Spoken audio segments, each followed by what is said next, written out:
Call the Monday, May 16th meeting of the Highland Park Board of Education to order. The New Jersey Open Public Meetings Act was enacted to ensure the right of the public to have advance notice of and to attend the meetings of the public bodies at which any business affecting their interest is discussed or acted upon. In compliance with the Open Public Meeting Act, the Highland Park Board of Education has caused notice of this meeting, setting forth the time, date, and location to be submitted for publication in the Home News Tribune and Star Ledger and posted on the board's website at least 48 hours in advance of this meeting. Members of the public who wish to address the board will be given the opportunity to do so before the board adjourns for the evening. Linda, can we have a roll call? Ms. Byer? Here. Ms. Cimarosti? Here. Ms. Gowan? Here. Mr. Krieger? Here. Mr. Magaziner? Here. Ms. McFadden DiNicola? Here. Ms. Pietrobono? Ms. Richardson? Here. Mr. Roslowitz? Here. Okay, and be it resolved, pursuant to the Sunshine Act NJSA 10-4-12 and 13, the Highland Park Board of Education will now meet in closed session to discuss personnel matters, student discipline, and litigation. These exemptions are permitted to be discussed in closed session in accordance with NJSA 10-4-13. Information regarding the board's closed session discussion will be disclosed to the public as soon as the need for confidentiality no longer exists. Can I get a motion to convene into closed session? So moved. Can I get a second? Second. Second. Any objections? Okay, thank you. Open session? So moved. Is there a second? Second. Any objections? Any objections? No. No. All in favor? Aye. All right. Can we stand for the Pledge of Allegiance? It's tucked back there in the corner. I pledge allegiance to the flag of the United States of America and to the republic for which it stands, one nation, under God, indivisible, with liberty and justice for all. That's my line. Linda, are there any other communications other than what's on the agenda? Yes. We received a letter from Middlesex County Emergency Food Network called MC Foods, thanking the Highland Park Middle School for participating in their annual spring food drive and for contributing about 150 pounds of food and necessities. Nice. Also, I'd like to remind the board that the annual New Jersey School Boards Workshop will be taking place in October. I don't have the dates right in front of me. And I encourage those who are interested in participating to contact my office as early as possible. We would like to be able to register at least 6 people in order to get the discounted price and to be able to get hotel rooms before they're all booked up at the hotel of most popular choice. All right, and I'll speak about that a little bit more under my president's report. Okay, and so Linda, the minutes, it says we have corrections to the regular public minutes for May 2nd, 2016 for review. Are there specific corrections that we need to draw our attentions to? They didn't put it on? Yes. I believe it was a dollar amount correction. Okay. It should have been listed. We'll give you the information next time. Okay, I remember it was one particular salary. It was one salary that was right, corrected. okay. And it is reflected, I believe it's reflected in bold in the minutes, at least that's what I requested. Okay, wonderful. So it was just one individual salary that was incorrectly listed in our previous agenda, so that's been corrected. And then we also have the regular public meeting and executive session minutes, and we're not adopting those now. But everybody should have. We'll review those for the next meeting. Is there any discussion about the minutes? Did anybody have any concerns or? No. No? Okay. So we'll move on to the student representative report. Hi, guys.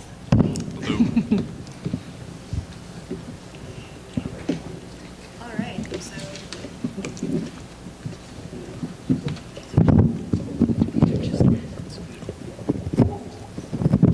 Okay, thanks. So at Irving, they're having a mentorship program with the middle school, specifically with the 8th graders. So the first graders have been communicating all year with the 8th graders, and the students have just been enjoying making connections with each other. At Bartle, they're having their spring concert this Thursday on the 19th, and the middle school, sorry. The middle school is having their spring band concert on the 19th. And at the middle school, they also had a Six Flags field trip with the orchestra.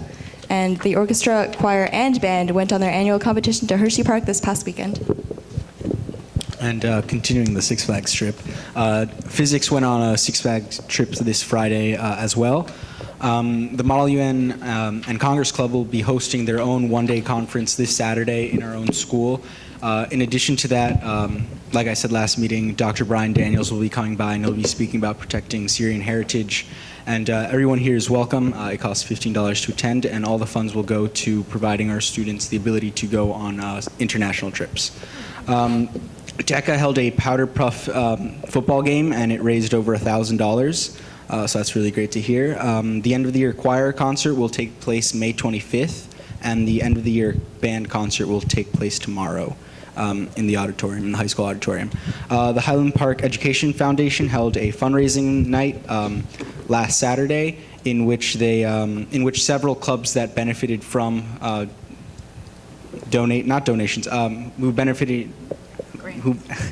who benefited from grants, there we go, from the HPEF, they presented. So DECA, Model UN, and Robotics were all there.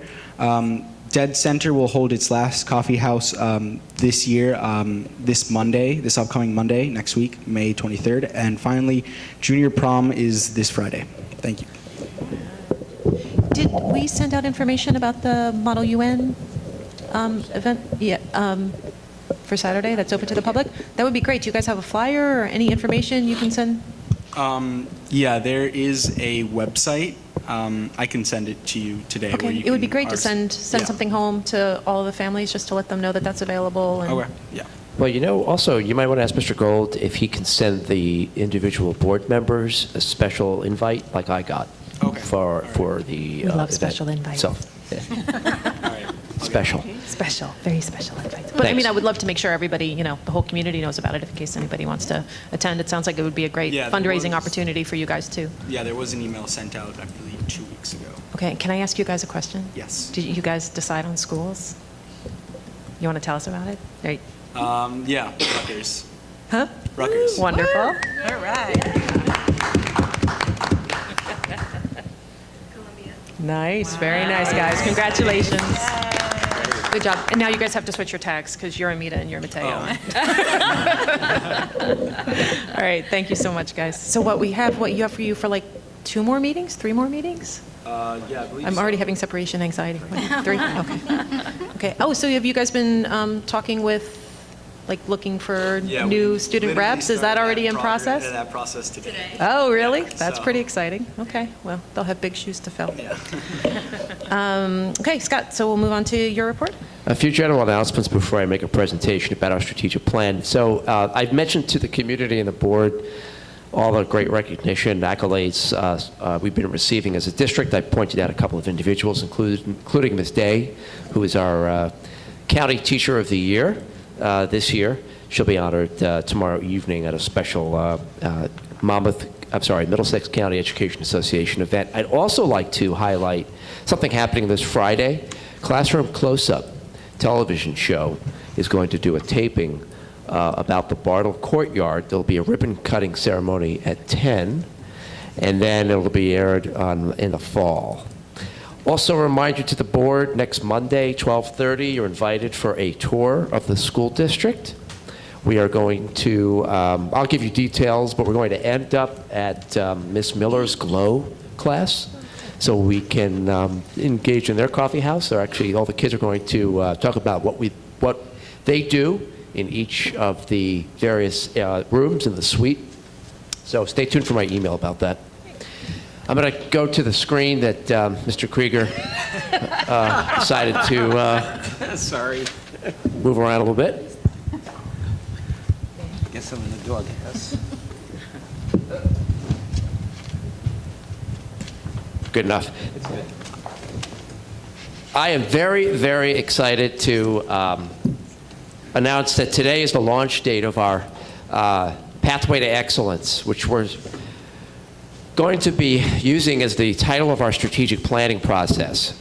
A steering committee made up of 12 individuals, including our board president, and then other members of the community. You can read their names on the Pathway to Excellence website by going to pathway-to www.hpschools.net. We met 4 times and developed a process that we hope the community will participate in starting today by filling out a survey. I want to show you a 3.5-minute promo video that is on our Facebook site and is also on the district website.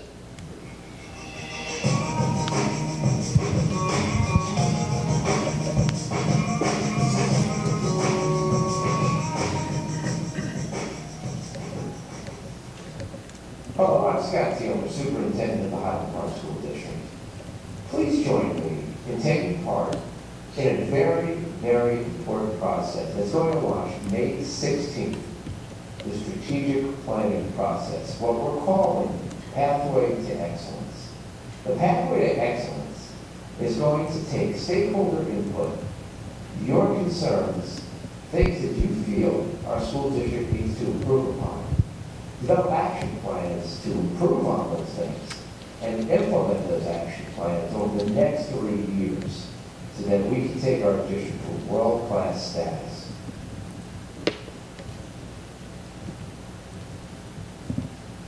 The first step of the process will involve completion of the survey, which should only take 5 to 10 minutes, 5 questions.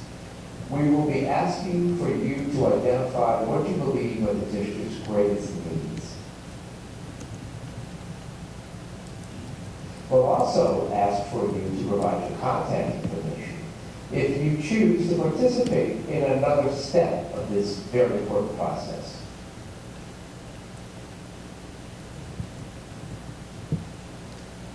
Step 2 of the process will provide the opportunity for folks in the community, stakeholders, who want to get down to the details, the action steps, the things that our district is going to put in place to address the need identified on the survey. On June 28th and June 29th, between 6:30 and 9:30 p.m. in the high school cafeteria, it's during that time that we'll gather as a community to look at the data from the survey, develop action steps that I will take back to my district and my steering committee. We will then engage in step 3. And that will be us taking your action steps and putting them in place for the next 3 years so that we budget properly to support the action steps, to provide teachers and leaders professional development to support the action steps. We evaluate our teachers. The board evaluates me. I evaluate the leadership team based on success in implementing the action steps. Everything we do has to do with our strategic plan. So I hope you will come out, pick up a paper copy of the survey that you can find in local businesses, library, police department, Borough Hall, right here in the school district, or online, starting May 16th, and then join us on June 28th and 29th from 6:30 to 9:30 p.m. in the high school cafeteria to be part of the action plan process. Thank you, and I hope to see you in late June.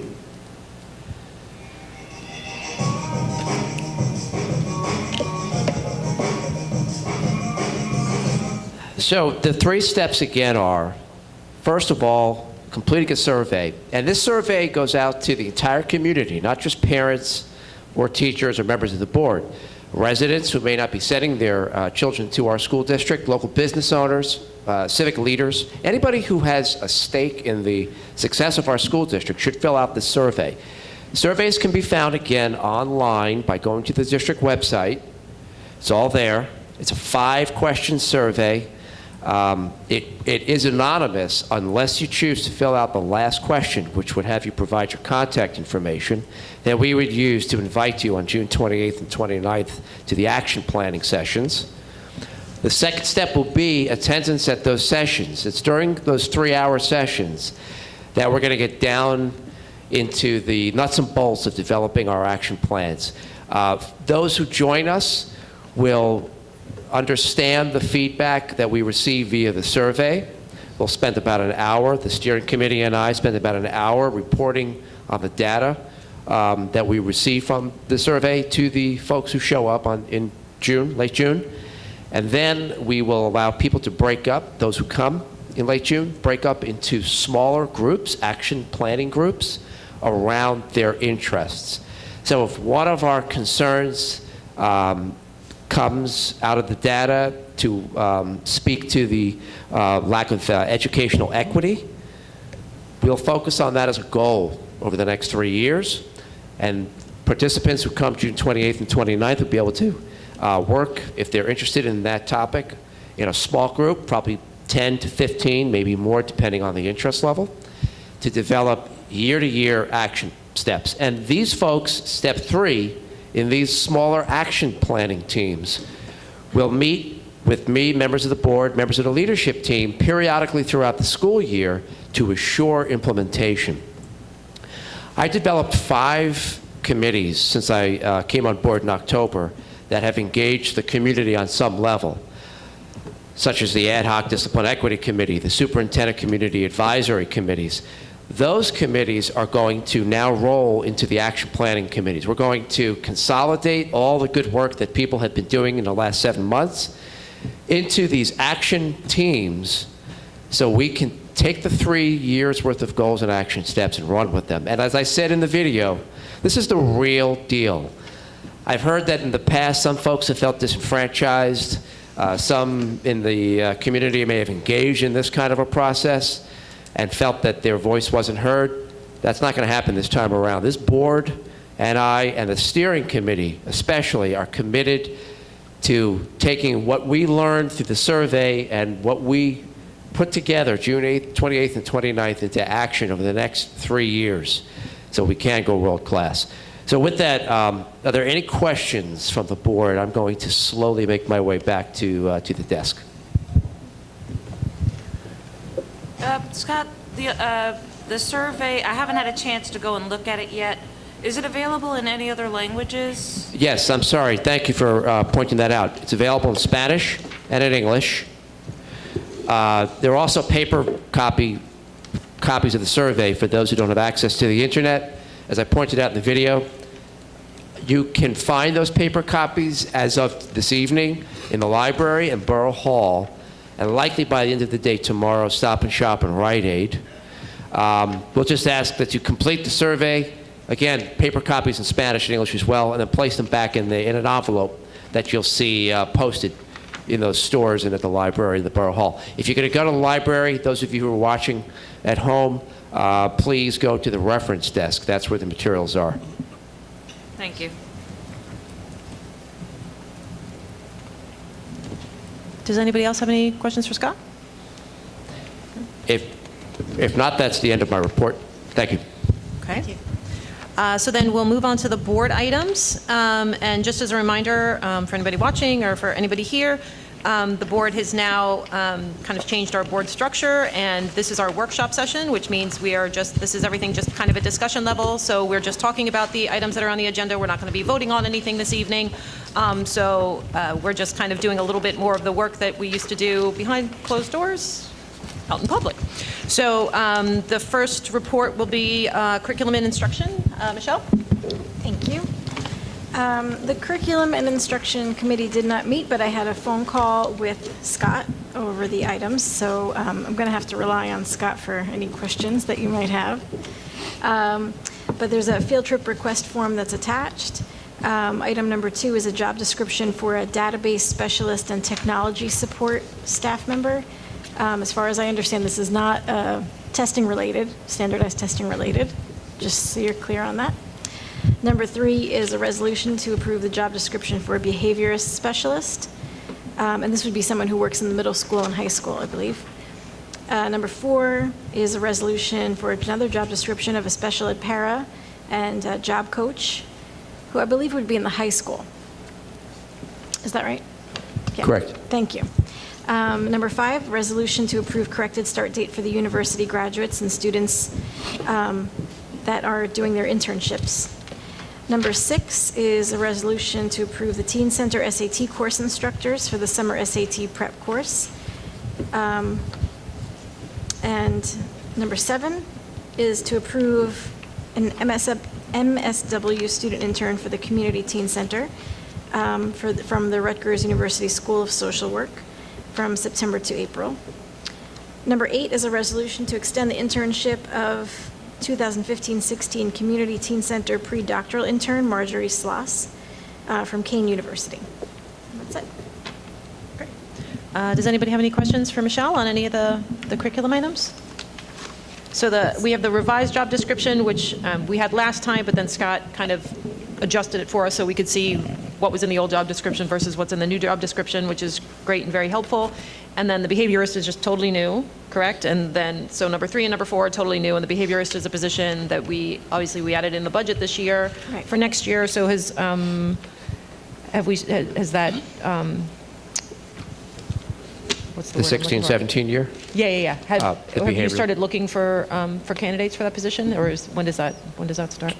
For the behaviorist position. Yeah. Yes, no, we're actually in the process right now Great. of recruiting. We haven't started interviewing yet. I'll probably have a recommendation to the board in June. Okay, wonderful. Can I just ask one question about that? Yeah, of course. The qualifications for the behavior specialist. Number 1, valid New Jersey Department of Education certification as a behavior specialist. Is there such a certification, or what does that specifically refer to? I can have Mrs. Boudin help me get that answer Okay. to you, and then get Okay. back to you about that. I'll Okay. make a note. Okay, thanks. Okay, any other questions for Michelle or Scott on the curriculum items? One more on the field trip. I was wondering about the high school trip to the anime convention. Correct. It's a teen center trip, It's actually. a teen center trip. Correct. Okay, because that's why it's SBYSP funding for the. Okay.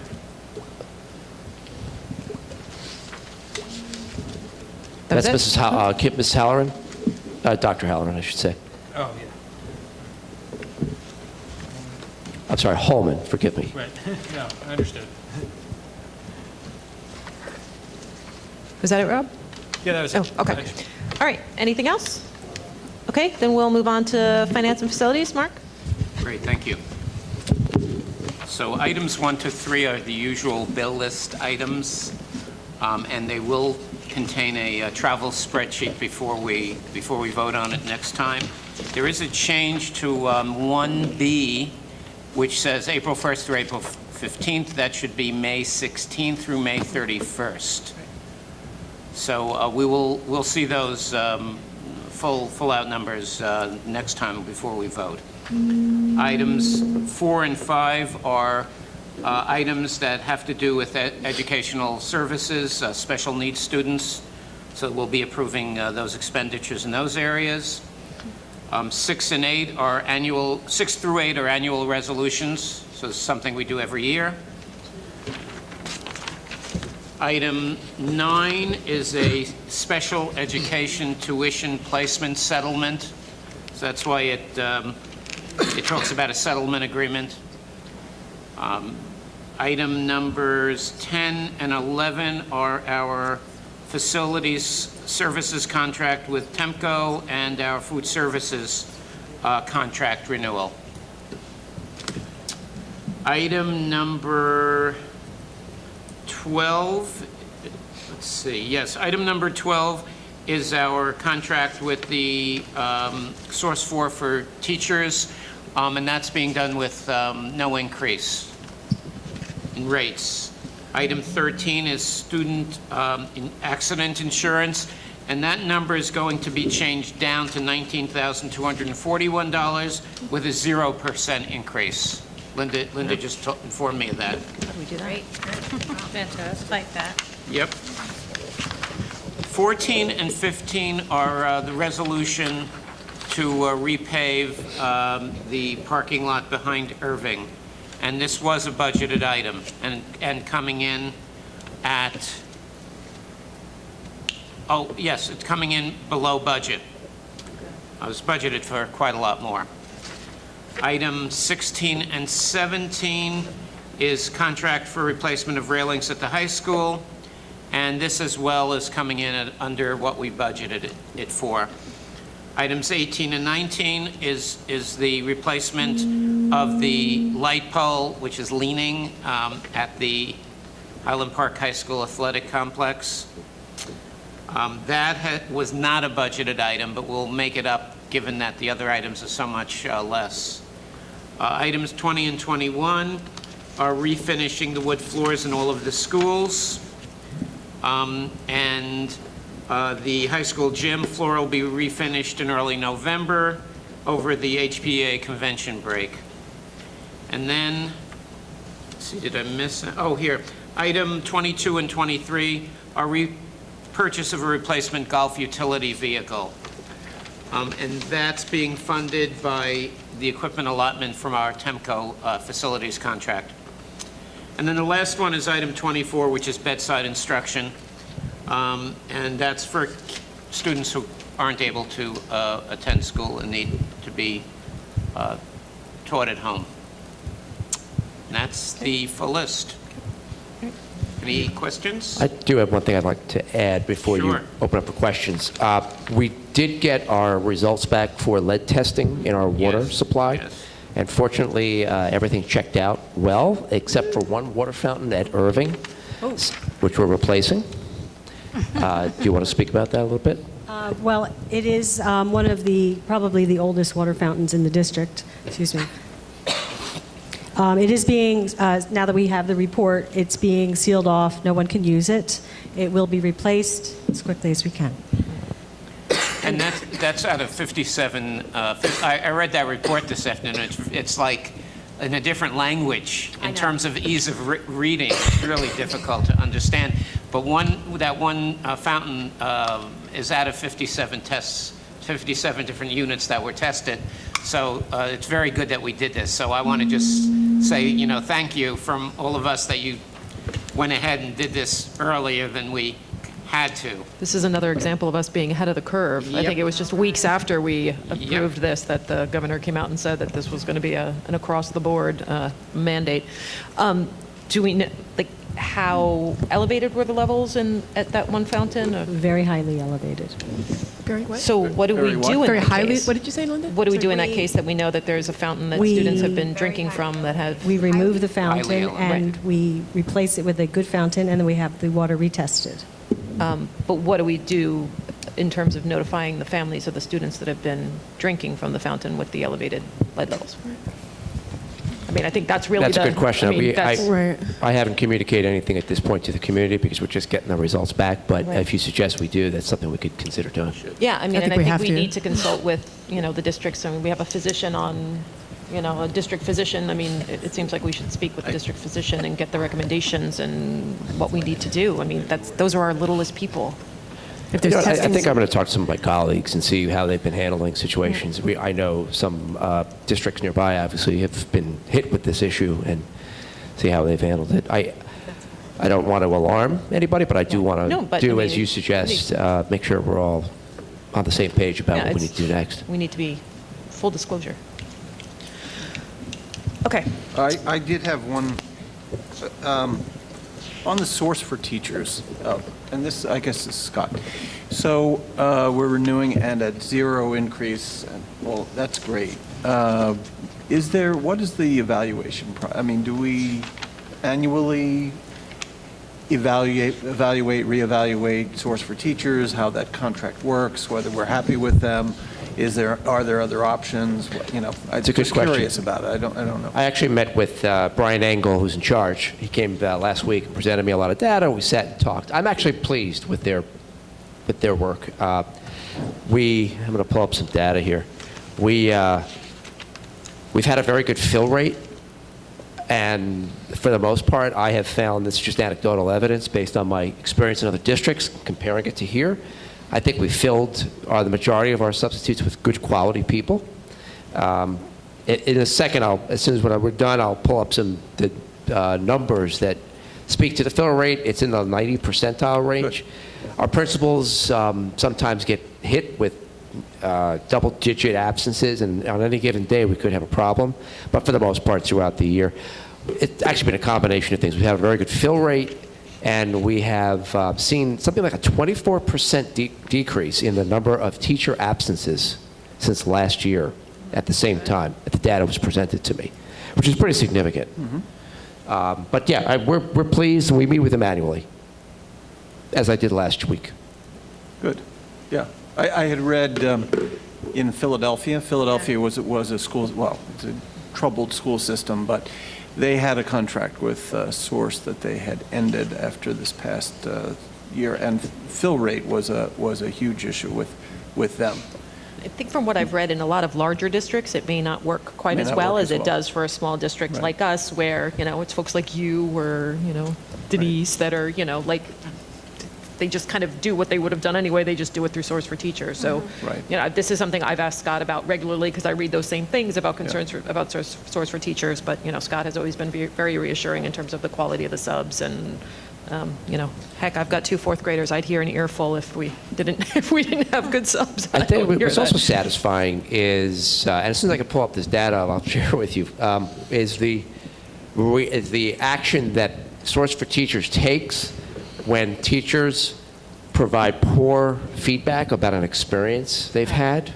They do take action. And look, we'll have situations in which a handful every year we will request that a substitute not return to the district. And they honor that request, obviously. They don't neglect it, so. Good. It's good to know. I wanted to add something, which is Linda did give us a report on some action items. I think lead was on that list, so I should have, I think, brought that up first. But there's a few other items. One of them I'd like to talk about now, just very briefly, and then there's a few others we can talk about next time. But the work has begun on the high school boiler, which is a concern I think I had, at least, that we move along on that so we don't end up hitting next winter and have a problem. But the asbestos remediation was done, and they're planning on demolishing and removal of the existing boilers this month.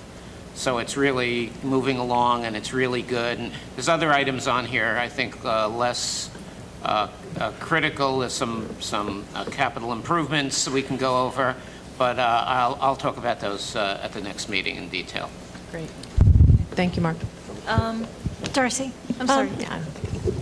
Yeah. I did not read everything I should have, I guess, about what the governor had proposed. Was this a funded mandate for lead testing? Oh, Michelle, you're I so know, I'm funny. so silly. You're so funny. I'm glad that we did it. And I'm glad that, it turned out for the most part to be good news. I just have just one quick question, follow-up. I'm sorry, Michelle, were you? No, I'm done, yes. Okay. Regarding the light pole outside, is that currently a safety hazard? Has it been secured? And what's our time frame that we're looking at for getting that fixed? Yeah. It's of concern, but it isn't leaning to the point where we are thinking it's an imminent threat. We will be getting it replaced as quickly as we can. Okay, anybody have any other questions for Mark or for Linda? I had a quick comment, if I might. Yeah, of course. I was glad to see on the travel list, we have 2 interesting trips coming up. I believe one of our teen center administrators is going to a conference on reducing racial disparities in school discipline in June, which I thought was fantastic. And then in August, she is going to a conference or a colloquium or something on the school to prison pipeline. And those are both issues dear to our heart, so I was really glad to see that that's happening. And I hope that she will be able to, share what she learned. Great, thank you for pointing that out, Ann. Any other comments or questions for Mark, Linda? Okay, since I don't see any, we'll move on to personnel and communications. Charisse. Sure. So item 1 is just the approval of the Source for Teachers substitute list. Item 2 is our Schedule B appointments for the 2016-17 school year, July 1 through June 30th. And that's for all of the various schools as well as central office. Item 3 is the resolution to approve appointments for a few different Schedule B positions, including site manager for Irving and for Bartle, and then Susan O'Donnell for collections. Substitute site managers at those schools, before and after school program assistants for Irving and Bartle, and after school homework specialists. Under the after school program assistants, We need to add 2 names to that list. Courtney Stevenson and Christina Stevenson will both be added as after-school program assistants at a rate of $16.25 per hour.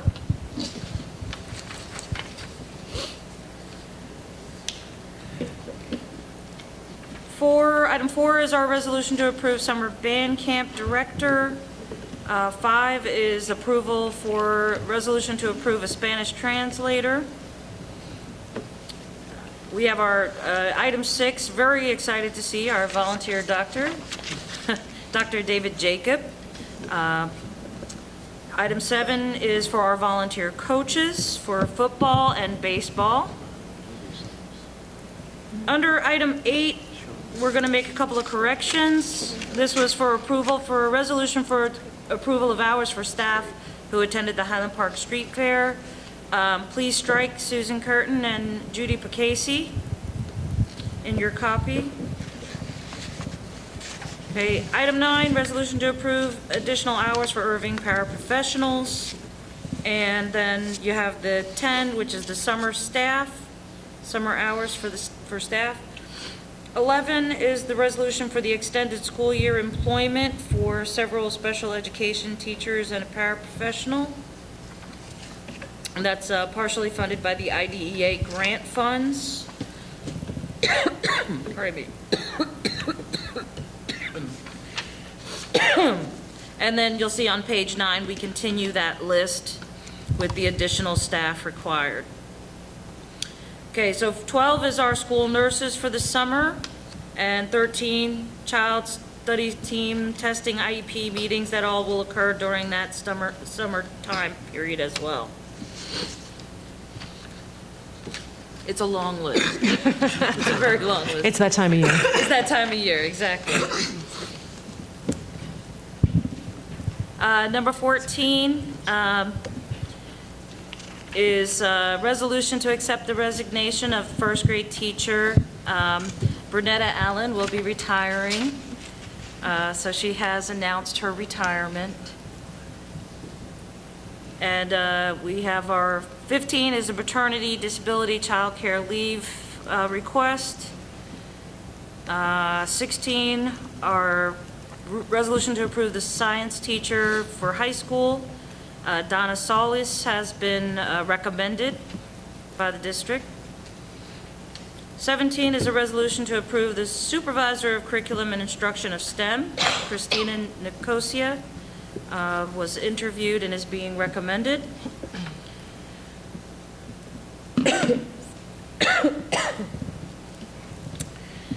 Okay, here we go. So item 18 is a resolution to approve the learning disabilities teaching consultant. And we'll have then our resolutions. 19 is the school physician with St. Peter's, I believe that's St. Peter's University Hospital, correct? Okay.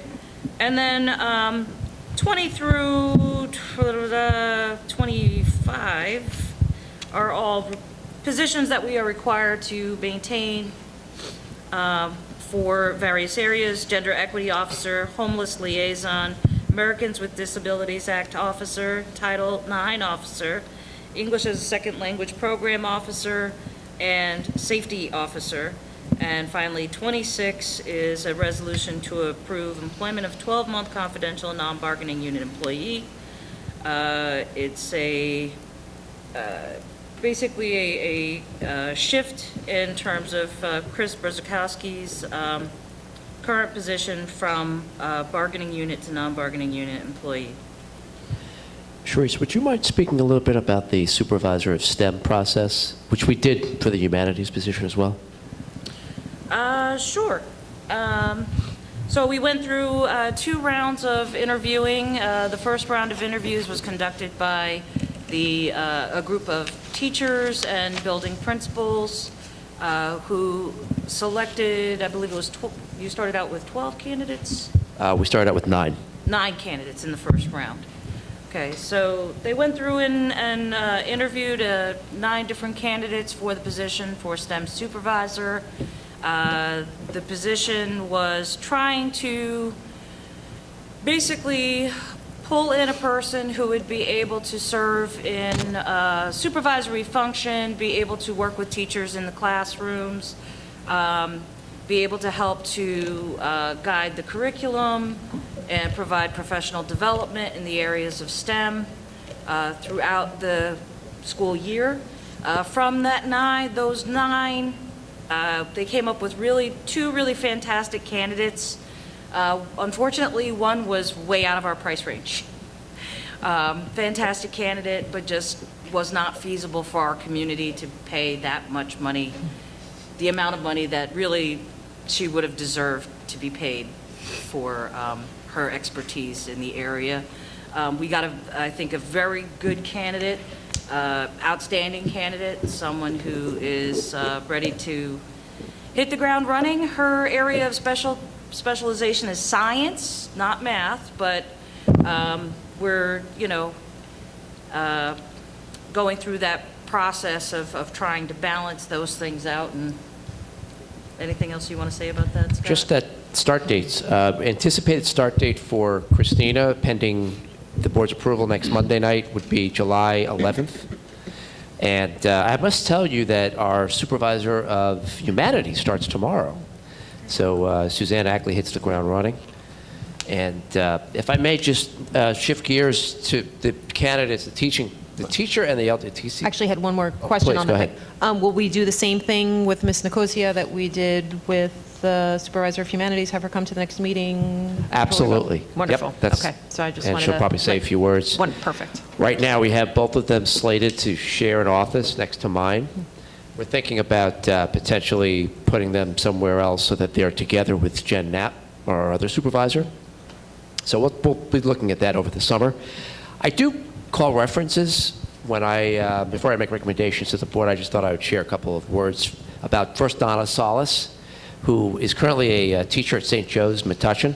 Spoke to the supervisor of science who knows her best. He said she puts her heart and soul into her class, is very positive. She's capable of reaching all levels of students, and he's sorry to lose such an excellent teacher. Monique Brenya, the LDTC we're recommending, is currently a special education teacher at Evergreen Elementary in Plainfield. Spoke to her principal. He said she's right up there with the best. Very, very knowledgeable in her area. Worked really closely with parents, and he happened to emphasize how well she apparently works with parents, and is quite prepared in her area. So thanks for letting me take the mic on that. Sure. Ann, did you want to add anything regarding the Personnel Committee's process? No, I think you've summed it up. Yep. There was a second round at which you were present, right? I'm sorry, I blanked out for a second looking at the next agenda item. And you were present for that second round, right, with the Right. final candidate. Good. Yes, And that was we had, the Personnel Committee was represented at the second round. Great. With the building principals and Dr. Taylor. I think we had a lot of thoughtful discussion about what it was we were looking for in a candidate, what we felt were the greatest needs of the district, and tried to balance out in the best possible way, I think, how to think through making a decision about the candidate which would, hopefully be what we saw as the right decision to make. sorry. And I do think that she does come highly recommended, and seems to have some really solid skills. Younger, but I think, hopefully this is, I like to say it's, we're always looking for the diamonds in the rough for our district because we're such a small district. But I really do think that we got a good, solid candidate. I gather this is someone who's likely to be on board with some of our likely priorities involving differentiation and bridging opportunity gaps and that sort of thing. Was that an emphasis for her, or at least something that she was interested in? It was differentiation was something that she talked about extensively Great. within the interview process, and helping other. Both in terms of what she does in her own classroom, and I think how that might translate into how she could assist other teachers in determining the best ways to differentiate within their classroom setting to provide the best opportunities for integrated learning experiences for all kids. Good, that's great. Should to also know. add, she has a lot of experience in the area of project-based learning, which is, as the board and my faculty knows, a big push of mine as well. Yeah. That'll hopefully come through in the strategic plan. I mean, some of the stuff she talked about that she had done in previous districts was really exciting stuff. Getting kids interested who wouldn't normally be interested in learning by letting them sort of take the lead in their own education. I like that. And having students work with one another who are of differing levels so that you have, every kid brings something special to the table. Every student has their own, regardless of how they're performing, each of them has their own special set of skills, and how you can harness that within the classroom to have, your learners that have not been considered your strong learners come up, and sort of have your students who have been your high learners give a little in terms of how they're working in the classroom. Not in terms of not doing the best they can do, but more in terms of, creating a playing field in which every person in that classroom can really excel. Wonderful. It was exciting. It That was sounds very exciting. promising. Yeah. Fantastic. Thank you. All right, thank you. Does anyone have any questions for Sharice? I don't have a question. I had just a quick comment. Or I comment. noticed Brunetta Allen's name on this list. It happens that she's retiring the same day as my wife is retiring from her job. So I understand that it's time, it's time when it's time. But I know Brunetta for many years. She's a wonderful person and a wonderful teacher, and the district will miss her. Absolutely. I want to second that. I think she's our most senior teacher in the district, if I'm not mistaken.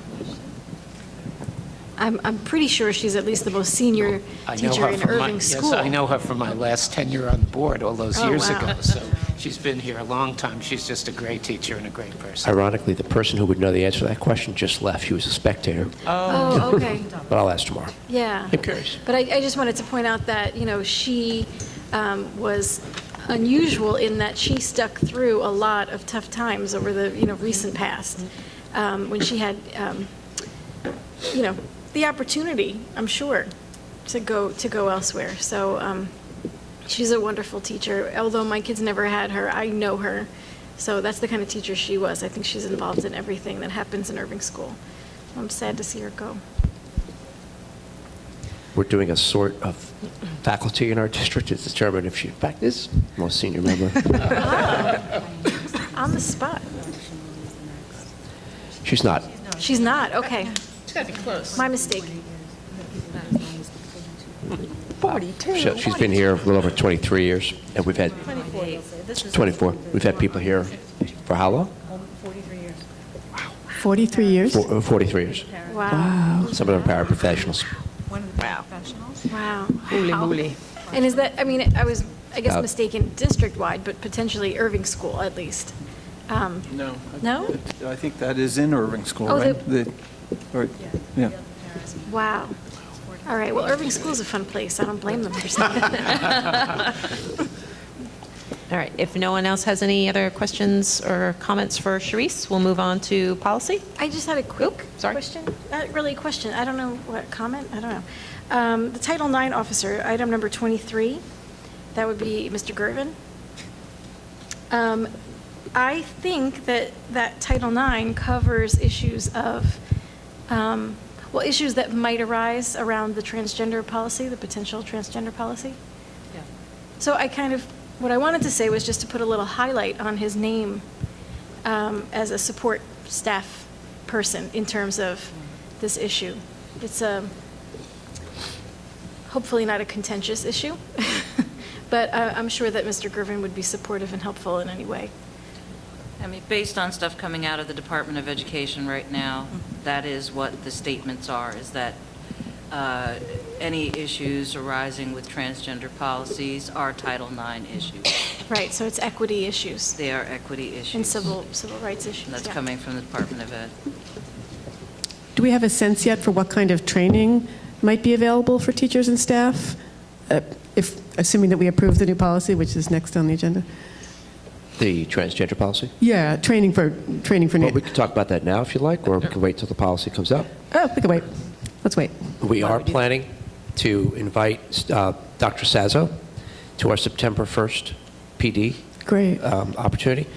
And she'll also likely be conducting professional development for the leadership team as soon as the summer. We have a retreat planned, and I'm going to be inviting her probably at least an hour. The purpose of the training in September is, because it's the start of the year, we want to make sure everybody's on the same page, is to have everybody fully understand the policy, including what I think makes us a little ahead of the game, and that's the formal plan that will have to be put in place for any student who is either transitioning or is transgender. Okay? So we want teachers to be sure that they know what their responsibility will be if a plan comes across their desk. Great. Thank you. Okay, so if there aren't any other questions for Sharice, we'll move on to policies and regulations with Ann. Okay, we're looking for first reading at policy 8505. These are amendments to an existing policy. I'll ask Linda if she wants to say anything more detailed about this. It's our wellness/nutrition policy. I believe these changes bring us into line with a 2010 law, the Healthy Hunger-Free Kids Act of 2010. I actually don't know about that act. Is that federal, Linda, or is that a state? That may be the name of the state plan, but it is in line with the new federal regulations for child nutrition. So this does come from the federal government. I see. Through the state. And did you bring this to our attention now because we've been out of compliance? And Well, we need this came through right after we had updated our nutrition policy, and I think that because of the timing, we didn't catch the new change right after we changed it already. So yeah, that one kind of slipped through the cracks, and we are getting to the place where we need to be. This seems like a very large rewrite, almost total. Yeah. They even changed the name of the policy from nutrition policy to wellness policy, so it does incorporate other things.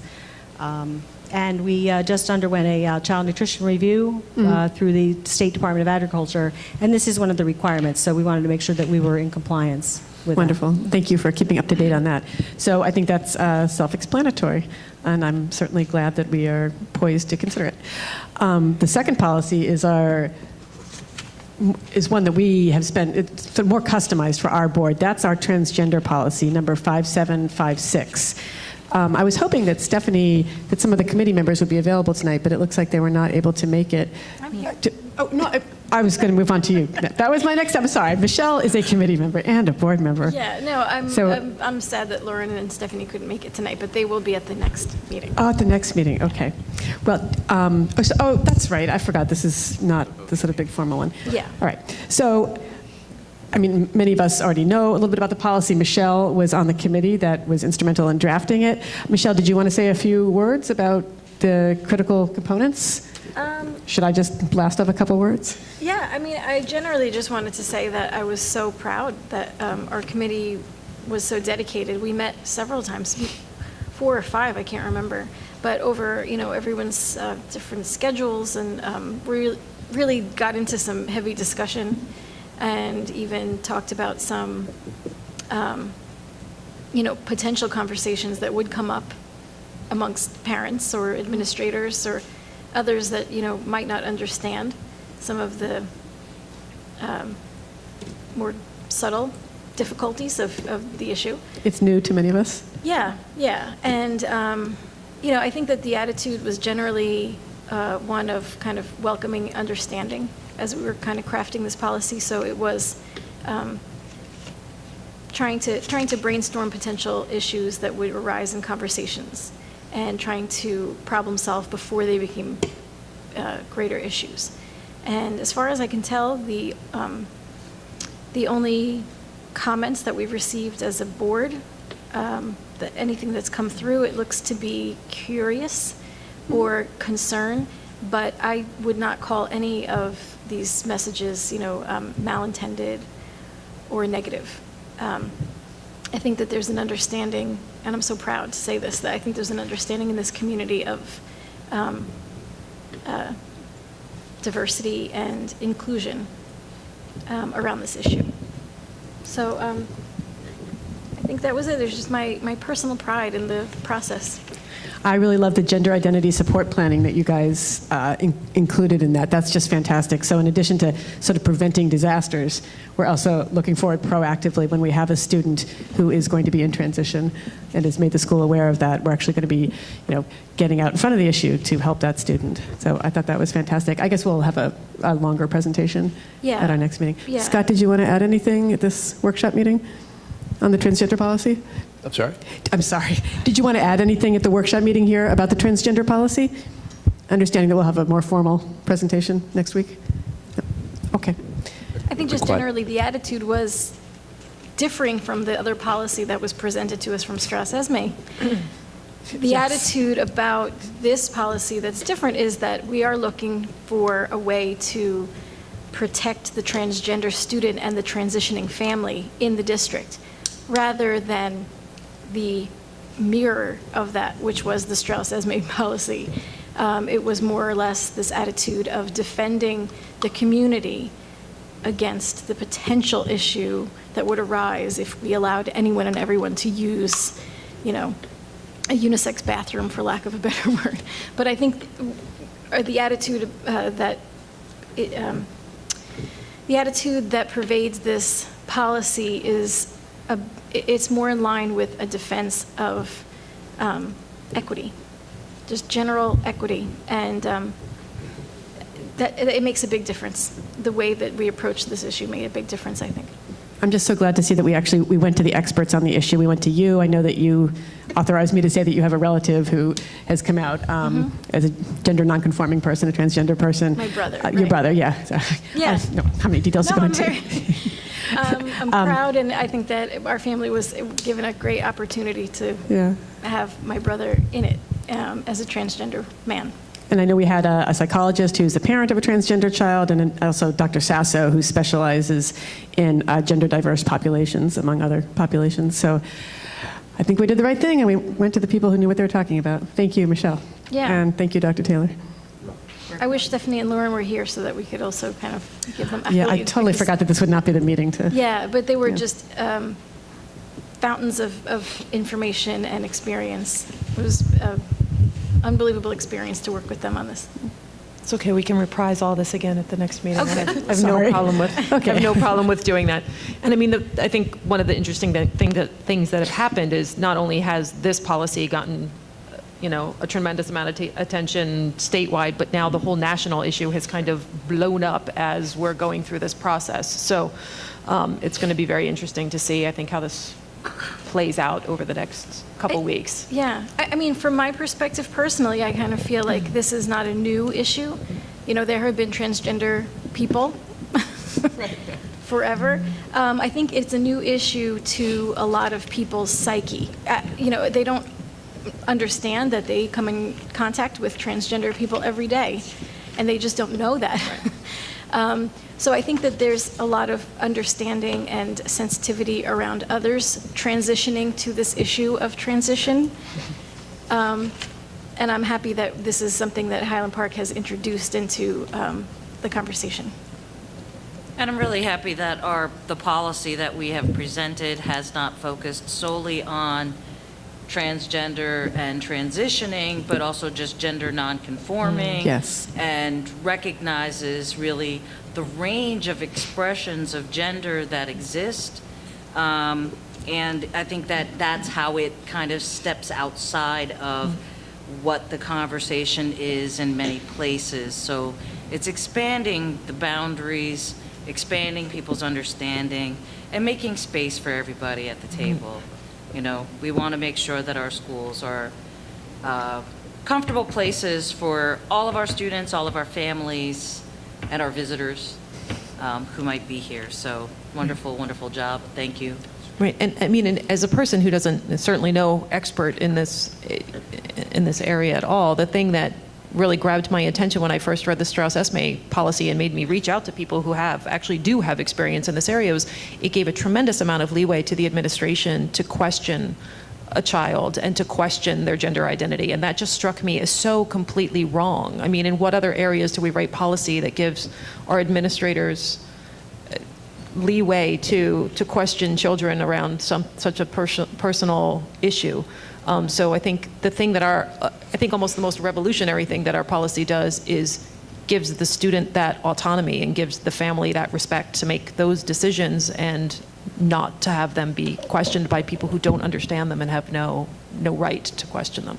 Absolutely. I mean, if you know, the comparison that I always make is substitute race Right.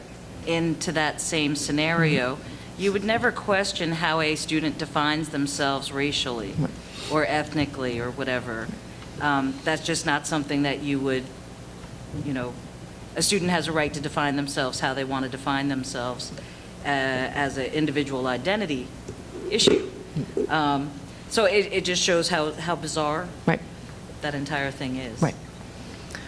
Okay, wonderful. Does anyone else have any other comments, questions, concerns about either of the policies? So, so the goal will be at our next meeting to be adopting the wellness policy for first reading and the transgender policy for second reading, which will make it our official policy, and then that process will then transition over to Scott's purview of then following through with that with the staff and proper training and all those kinds of wonderful things. Could I introduce another? No, go ahead, please. I just wanted to say one last thing on the transgender policy. It's not specific to the policy, I guess, the contents of the policy, but I think there was some concern about why the transgender policy came up at this time, and I think that it was in direct response to the Strauss-Esme policy. I just wanted to say that I'm really glad that we were not one of the districts that just accepted that out of hand. Right, and that it's coinciding with all this like national explosion is really complete happenstance. Which is why I wanted to Right, make I mean, the that Strauss-Esme clear. policy came up with the old board, actually, Right. and we tabled it because we didn't like like I said, the authority it gave to the administration to question students. And then, it takes time to craft your own policy. I mean, we didn't just kind of slap this together. This was a very, very thoughtful, deliberate process, reaching out to other districts to see what they were doing, gathering people, within our own boundaries that, had expertise here. So, it was a thoughtful process, and, this kind of change takes time. It doesn't happen overnight. So, Right. the timing is just happened that way. somewhat interesting. Going Could to I- the other policy, the wellness and nutrient, if everyone's done on that. No, go ahead. Yeah. Okay. I have a third policy to. Just looking at that, I'm just wondering if on page 1 of that policy, paragraphs 2 and 3, if those should also be struck out. I'm fairly certain that paragraph 3, the following items may not be served Yes. because there's nothing referred there. But Yeah. it also looks like paragraph 2 would be struck also. Paragraph 2, really? Reimbursable meals shall meet the federal nutrient standards as required by, I think that's already referred to at the end of the policy section, Yeah. where it goes into the Healthy Hunger-Free Kids Act, which I think it's, in comparison to the Strauss-Esme policy that's online, where they just go right from paragraph 1 to the new sections of policy.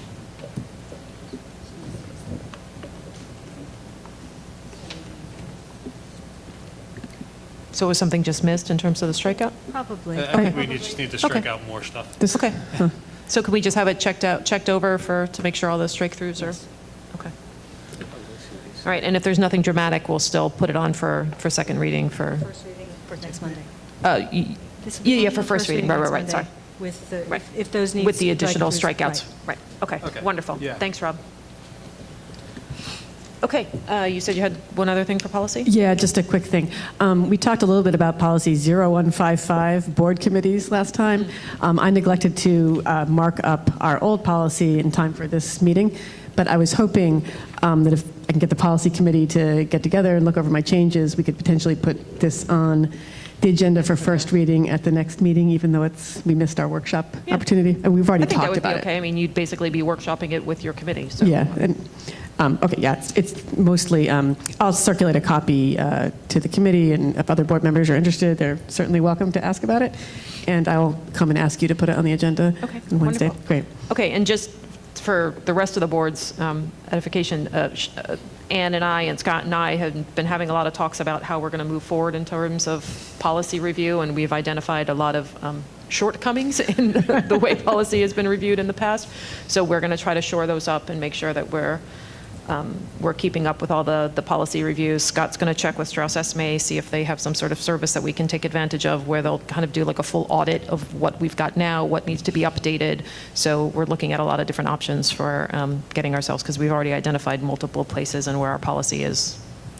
We're seriously lagging, even though there have supposedly been full policy reviews over the years. So, we will try to do that so exciting work, hopefully over the summer. Okay, so if there isn't anything else for Ann on policy, then we will move on to our liaison reports. No. Oh, we have before the liaison reports? Wait. Yes, they skipped it, the earlier one. It's earlier. It was supposed to be way earlier. We never did it. should have had the committee reports and all the items listed and then public comments. Right. Well, Okay. after policy. I'm sorry, say that again? On page 1, where it says board items, 11, Yeah. all of the items should have then been listed. It should have been 11A. Gotcha. And then the items 11B, then the items, et cetera. And then item 12. We're at item 12 Gotcha. now. Okay, sorry. So, I'm happy to do public comment because everybody's been sitting here for a while, so let's do that. So the Highland Park Board of Education welcomes public participation, is reserved this time for your comments. If anybody has any comments, now would be the time to come to the podium. And if you do, just give us your name and your address, please. As a student, do they have to give their address? Just the street is fine. Just the street is fine? Yeah. Thank you. Hi. Well, you could just say student. But you, yeah, I would say. So, Just Highland sorry. Park student is fine. Okay, my name is Anya St. Martin, and I'm an 8th grader in the Highland Park Middle School. And in Global Civics, we were doing a project about, like, policies and stuff like that. And so, I did my project on the Board of Education policy. So, I think it should be passed, and my friends and I over there, they're sitting over there, we made a petition and got a bunch of people to sign it that support the policy. Anyway, so I wrote a letter to the board, and so I'll give it. Is it okay if I give it to you after? You can give it to me, you can read it, you can do all of those things. Thank Okay, you. cool. So, so recently in Virginia, a transgender student named Gavin Grimm won a court case that let him use the bathroom that matched his gender identity. The court ruled that if he wasn't allowed to use the bathroom, it would be in violation of Title IX. So that's like what Obama recently ordered schools to like say that to let kids use the correct bathroom, or it's in violation of Title IX. Sorry. So Title IX bans sex discrimination in schools, and so if the policy in Highland Park schools isn't passed, it would also be in violation of Title IX. Also, transgender people face many challenges that non-transgender people don't face. They are discriminated against because of their gender identity. 1 in 10 transgender people have been evicted from their homes because of their gender identity. The suicide rate in the U.S. of all people is 4.6%, but the suicide rate of transgender people is 41%. Additionally, 75% of transgender students feel unsafe in their schools. So they have to face a lot in their life already, so if this policy isn't passed, then they'll feel discriminated against, and it will add to things that they will have to deal with. Trans people, especially kids who are learning and growing and learning, need a safe space and need to feel accepted. Finally, there has never been an incident where like people who may be against this law might be worried that a transgender student might like sexually assault someone in the bathroom if they use like the bathroom that matches their gender identity, but there hasn't ever really been a case about that. In fact, transgender students or people are at a much higher risk of being assaulted, not them assaulting someone else. So 1 in 2 transgender people are sexually abused or assaulted at some point in their life. So this policy will give the students the protection that they need as they are at a higher risk of being assaulted because of their gender identity. So this policy should definitely be passed because it protects transgender students as well as makes sure that they are respected and accepted.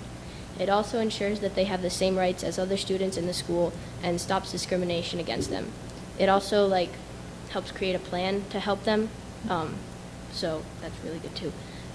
This is all something that a maturing student needs, so they need to feel accepted and supported, and this policy makes sure that it will happen. So thanks for your time and attention. Thank you for your time and attention. I'm sorry, can you tell me your name again? Anya. Anya, thank you so much. Thank you so much for coming out today. And thank you for, it sounds like you guys have been doing a lot of outreach with students, and I think that's fantastic. And you're providing us with the best example of why this is so important. You guys really understand this issue, and you really understand why this is just common sense. This isn't controversial. This is common sense. You know your friends. You know who your friends are, and that if we were to do anything other than what we're doing, it would be just, bottom line, unfair. So thank you so much for coming out tonight. Should I print my name? Yeah, you can write your name there so that the board secretary can put you into the meeting minutes properly, and then you can hand me whatever you want the board to see, and I'll make sure that they get copies of it. And Thanks. instead of your address, just put student. Yeah. Thank you, Mr. Maladnik, too, for coming out with the other guys. Very well done. Did you want to give us a copy of the petition too? We also talked. Thank you, wonderful. That's fantastic. Look at all those names. That's really wonderful. That's really exciting. Are these are all middle school students, Anya? Yes. I just want to personally thank her. I was almost brought to tears when she was speaking. My brother transitioned when he was 22, and if a policy like this and a petition like this were available in the school where he attended, I think his life would have been happier, healthier, much earlier. And I think that the statistics around suicide and transgender are completely discussed. And it's an embarrassment that we allow this type of thing to happen in our country. I really think that some of the things I've seen online, some of the hateful comments around this issue, they don't only hurt that person that they think they're targeting, they hurt the family members involved. And I would just implore the community and everyone watching to keep that in mind when you're commenting, especially online, that this is a civil rights issue, this is an equity issue, and this is important. So just really wanted to say thank you to the kids for doing that. Thank you. Hi there.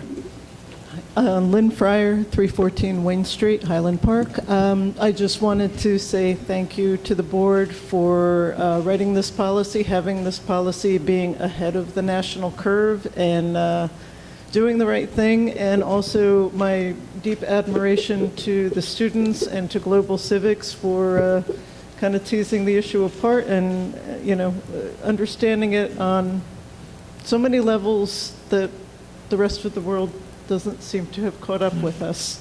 So thank you all. Thank you. Is there any other public comment?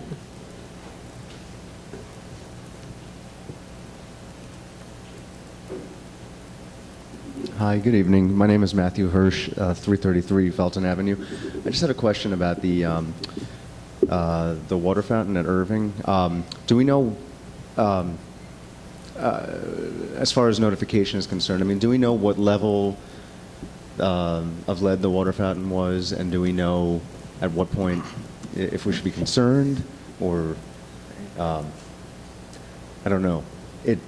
News like that coming out at a meeting is, it's just Agreed. Yes. what do I do? Right. Do we have any information on? Right. Yeah, I think we have to get that information out as soon as possible to parents and to families. And I don't know if there can be estimations of how long that would have been going on, what the risk is to I mean, we've all had kids going through that school drinking out of those water fountains. It's concerning. Lead levels at a young age are concerning. So all I can say is, we'll make sure that we do our best to get all the information out to the parents as quickly as possible.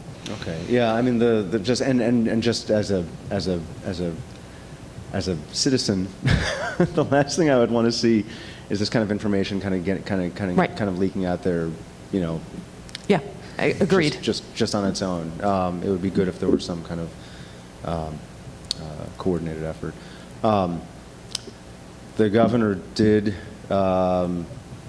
provide $10 million to do this testing for, I think, 3,000 districts across this, or 3,000 schools, I think. But I don't know if if those funds are support remediation. I don't know. So for districts that might have much more severe infrastructure upgrades, I don't know if that money provides for that. But it does support testing. Mm-hmm. So. Yeah. Thank you. Thanks, Matt.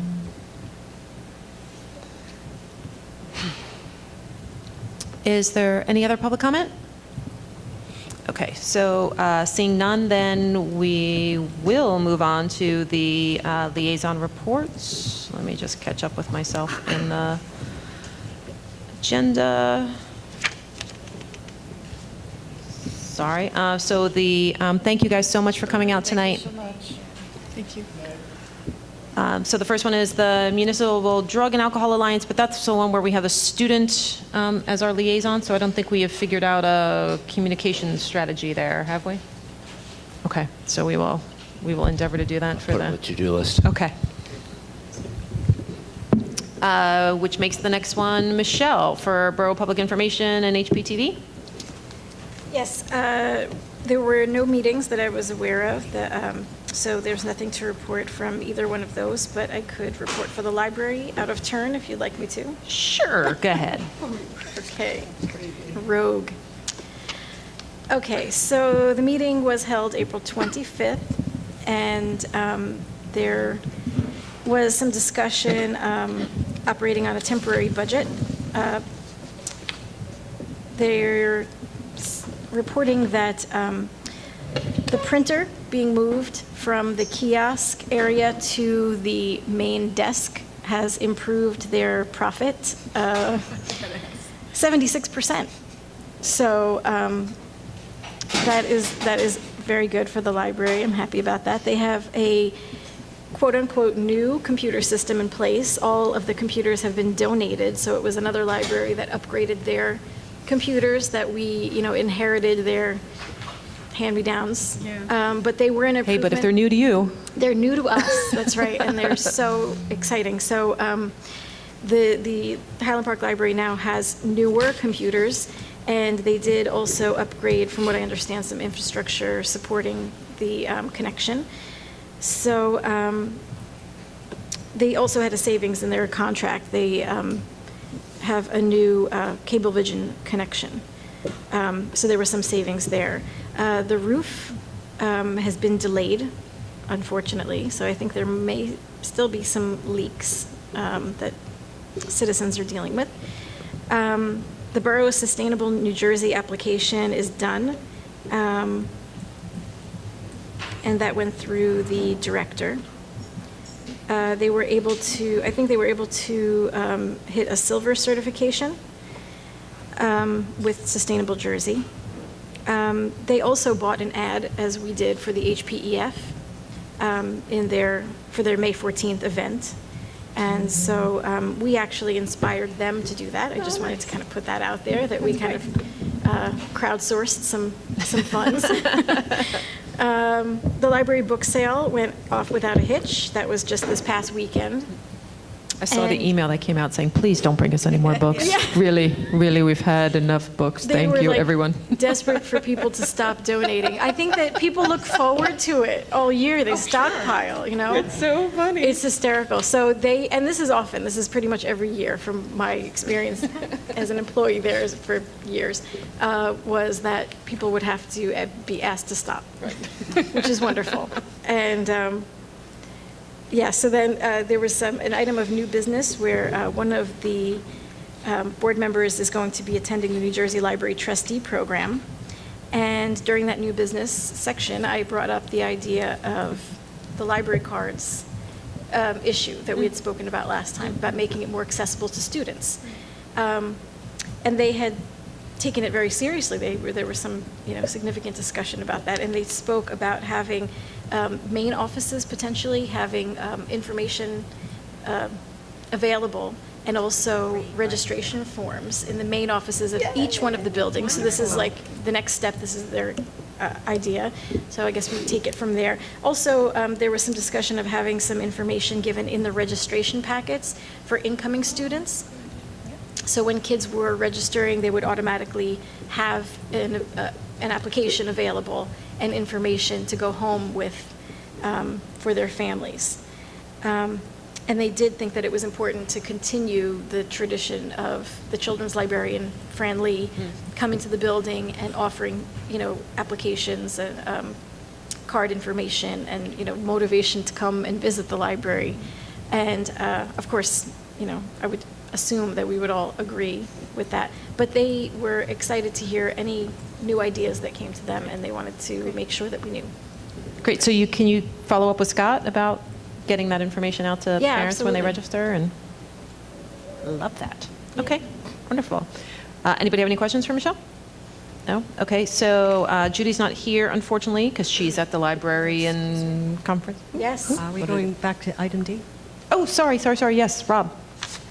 Oh, yeah. Mr. Magaziner from HPEF. Right. So HPEF, there was one meeting which was geared entirely toward their fundraiser, which took place this past Saturday. Mateo went through what happened. Apparently a wonderful event. Unfortunately, I was not able to be there, but this was in celebration of 20 years of service, and they had international food and dance, and I think a good time had by all, DECA, Robotics Club, and Model UN. And for those who didn't make it, who would like to contribute, can certainly go on to the Ed Foundation's website, hpefnj.org. Great. Thank you very much, Rob. And then yes, Judy is not here to give us the report for Commission for Universal Access, so maybe when she's here next week, we'll ask her about that. Shared services is me, but we haven't had any meetings on that front. And then Anne, do you have anything to report on negotiations? We had an initial meeting today. Great. Get our feet wet.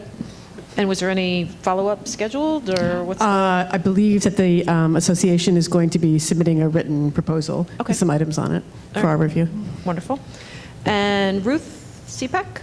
Yeah, there was a meeting last Thursday night, which I was unable to attend, but a large need in the community was identified in the area of guardianship and an understanding of what needs to be done to ensure proper guardianship and paperwork for a child who would need help as an adult.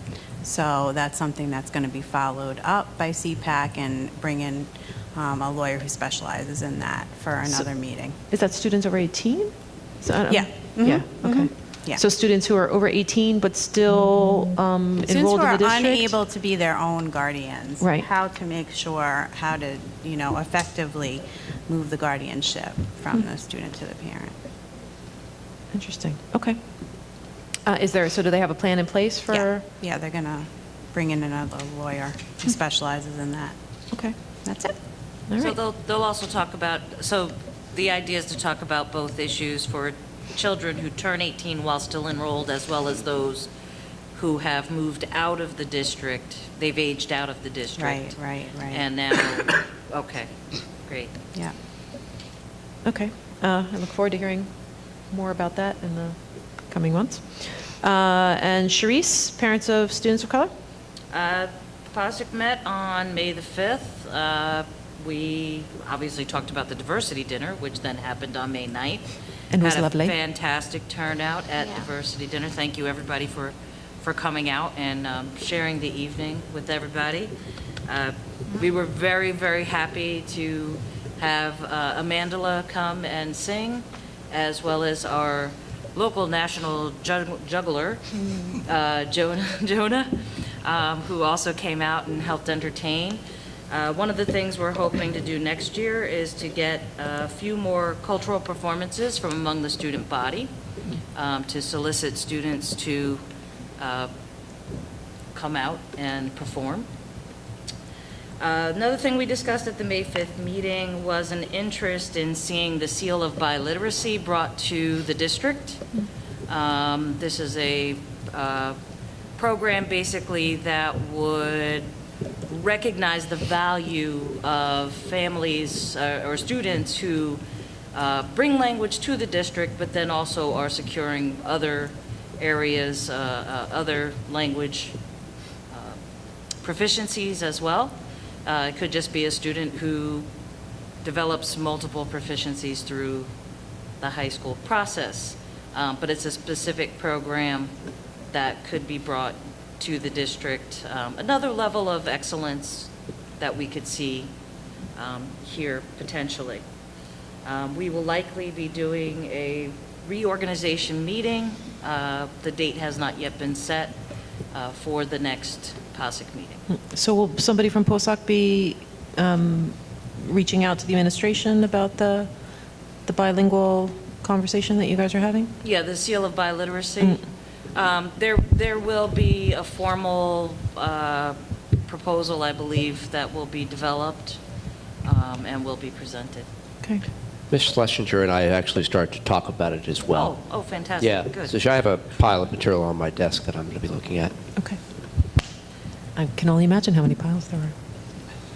Oh, and the other really wonderful news was that we have nearly completed our agreement. The grant that was won for the prescription for reading program, we were able to distribute through the Reading Buddies program a large percentage of the books to the children and their families in that program. Wonderful. So we've been getting books out into the community. Excellent. Just don't bring them to the library, whatever you do. Just stop right now. Anne, do you have anything from the Human Relations Committee? We are meeting on Wednesday. Okay. Or they are meeting on Wednesday. I will be there. All right, wonderful. Because you haven't had enough meetings this week. This can be a good one. And Mark, Board of Health? Yeah, we had a meeting last Thursday, I think that was May 12th. We had 3 items of interest for the school board. The first is that they are working with the council on licensing fees for the e-cigarette shops that sell e-cigarettes in town. And they're working out the details with the council, and what they would like to do is fund the program in GASP program for tobacco education in 3 of our schools. So that would be high school, middle school, and Bartle. And they're working the details out now with the council, who I believe will be meeting and voting on something along these lines either this week or next. The second thing that they brought up was, for the second time or third time, later start times for high school students. They're really, really on the case on this, which is what the research shows. So they very much don't want to hear an answer that we'll get to it someday. They want something to really happen, or at least to us to take that seriously, which I've told them over and over we are. But I just have to say that that's something dear to their heart. And we have student reps there as well. We had, actually, this time we had new student reps and old student reps, so we had more than the two people there. And they were very much supporting that as well. And then the last item that I had was the health inspector went to 3 of our schools, cafeterias, high school, middle school, and Bartle. All were given satisfactory ratings, which is excellent. And then she also works with the school nurses on the 100% immunization rates, which is required by state law. And that 100% includes people who have objections, religious or otherwise. They're included in that 100%. So you either get the immunizations or you provide a proper letter. And we are at 100% in most of the schools. There's 98% satisfactory, 98% immunization evidence at the high school, middle school. And what the inspector told me was that was, for the most part, due to people moving in and the records not catching up to them yet. So she's working with the nurse, and they're trying to get all the records in place so that we are at 100%, which she expects. So it was a very good meeting, and much of the meeting, not most, but a lot of the meeting was involved with school issues. So I'm very happy to be there. So, Mark, I'll just bring up one thing. I don't know if this has come up in your meetings, but it's actually Senator Dick Cody, former Governor Dick Cody, who's kind of spearheading the later start times in the state. They actually I just looked it up because I know I've been hearing kind of some buzz about it, but it's not something I've been following tremendously. But they're just finishing up statewide hearings on the issue. And then I'm assuming that there's going to be a report released soon, and they're actually going to be looking for pilot districts. To do this. So it might be something that we as a board want to, I don't know. I'll have to think about how we do this. If we maybe draft some sort of resolution or something and submit it to Senator Cody and, This did not come reach up out at to all, his. but this would be Yeah, good. I mean, we could reach out. I mean, I could, if we're all in agreement, I could even just reach out to his chief of staff and find out what their thinking is, how they're looking at picking districts for pilot programs. I would just also want to go slow, obviously. We've had this discussion before, and see what the Department of Ed will send administration about logistics. Well, and this is all part of the Department of Ed. I mean, what Dick Cody is doing is part of what the Department of Education is doing, so he's doing this in conjunction with the Department of Ed. They love sending missives to the superintendents about all kinds of things. So I just want to see what the next one will be regarding the late start time. And again, I think that we could wrap this into the strategic plan. Sure. Assuming a goal comes around that has to do with the social emotional well-being of our kids, and physical well-being for that matter. I think it's one of those issues that's so well documented that wouldn't, I don't see it being an issue, with all of the research that's available. But yeah, it's something that we should make sure that all the I's are dotted and the T's are crossed. So sports is our big issue, right? We need to figure out what the scheduling constraints are and which ones could be modified. It's a big deal. As Mr. Krieger pointed out when they crossed this bridge back in his or other day, it's a big deal. But now, some of the other school districts are either doing it or planning to do it. Right. So it should be easier. And that's what I was hope told so. repeatedly, and I hope so, because I didn't realize how early the high school starts. There's a lot of, I can tell you, Really the early. sentiment I get from the faculty and from the administration is there is support for it. So I don't think it's a question of it. I'd like, again, for the community I'd like to hear from the community as well on the 28th and 29th. Yeah, and reaching out to the chief of staff would only be to gather information. Not to be obviously committing us to anything. It would just be to find out where they are in their process. And so Mark, I'll send you this article, but you may want to have whoever's been working on this on the Board of Health level to submit, because they're taking public comments until May 20th, so they can submit written comments, because it's then based on those comments that they're going to decide whether or not they authorize these pilot programs. So I'll pass that over to Diane Heimlich, who's the co-chair or chair of the if they Board could of Health. put together something quickly. A couple of the other people have been very interested in it. Okay. All right. I do know Thank you. I'm sorry to No, go. someone that both Darcy and I know through the Save Our Schools group lives in town. I think it's Bedminster where she lives. And they actually have done this. I think it was about 2 years ago that they moved to a later start date in their middle school and high school. So that's one district that I know of. I'm not sure if there's only one. I'm guessing there's more than one. No, I was told that Metuchen has done it, or it has it in the very late planning stages and has agreed to it. I don't remember which, but I believe that's the case. Wow. Okay, so there's at least two districts we could reach out to and just, start some conversation. I would love to see it as a parent. I mean, mornings are tough. I'm 100% behind it. Okay, if anyone has any other questions or comments for Mark? No? All right, so next up is me for the delegate to the New Jersey School Boards Association. Of course, I didn't bring my whole list of all the resolutions. There was one that didn't pass, and I can't remember. I think it was actually the, I have to go back and check my notes, I'm so sorry, but I think it was the changing the graduation age to 18, but I have to go back and check, so don't hold me to that. But our resolution fared incredibly well. It was passed by a margin of 85% to 15%.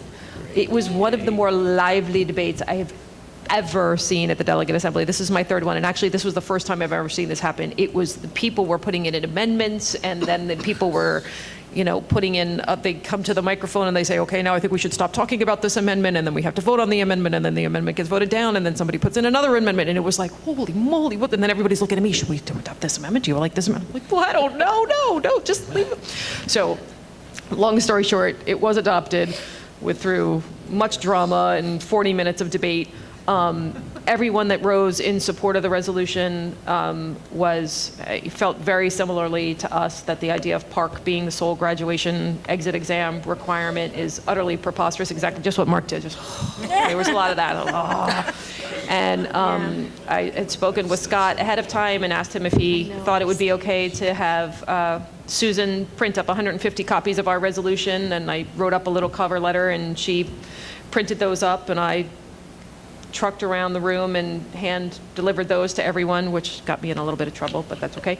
But it was really wonderful because other board members were they were like literally like grabbing them out of my hands. I mean, other boards were like eager to do something about this. So there's kind of this grassroots like movement that is starting to let the state know that this is not something that school boards want to see happen. And one of the more interesting things was one of the State Board of Education members, who are the actually only people who get to actually make this decision. They're the ones who vote on this.